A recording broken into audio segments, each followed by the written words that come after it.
Жогорку Кеңештин мурдагы депутаты Кенжебек Бокоев коррупцияга шектелип кармалды. Маалымат булактар билдиргенде, ал Кара Бура районунун Аманбаев айыл өкмөтүндөгү жер маселесине байланыштуу кармалган. Экс-депутат аталган айылда туулуп, 2005-2010 жылдары айыл өкмөттү жетектеген. Эскерте кетсек, Кенжебек Бокоев Жогорку Кеңештин 5-6 чакырылыштарына депутат болгон. Мыйзамсыз мигранттар массалык түрдө камакка алынып баштагандан кийин Лос-Анджелесте нааразычылык толкуну каптады.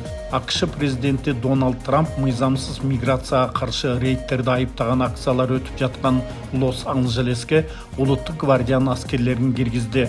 Бул акыркы 60 жылда биринчи жолу президент штат губернаторуна каршы иш кылганын америкалык басылмалар белгилешет.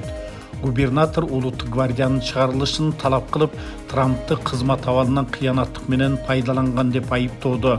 Бирок жаңы күчтөрдүн келиши көчөлөрдөгү тартипти жөнгө сала алган жок. Трамптын шайлоо алдындагы негизги убадаларынын бири демократтардын тушунда рекорддук деңгээлге жеткен мыйзамсыз миграцияны токтотуу болгон. Эми артка чегинүүгө ниети жок экенин айтууда. Мен Лос-Анджелесте мигранттардын баскынчылыгынан бошотуу жана бул башаламандыкты токтотуу үчүн бардык зарыл чараларды көрүүнү буйруйм. Тартип калыбына келтирилет, мыйзамсыздар чыгарылат жана Лос-Анджелес бошотулат, деди Дональд Трамп.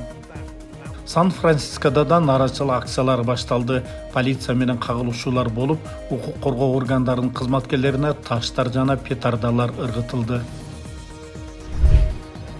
Индиянын премьер-министри Нарендра Моди Түндүк Союздун Жамму жана Кашмир аймагындагы Ченаб дарыясынын үстүндөгү дүйнөдөгү эң бийик темир жол көпүрөсүн ачты.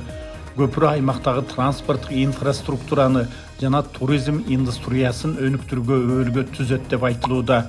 Ал дарыянын нугунан 359 метр бийиктикте курулган.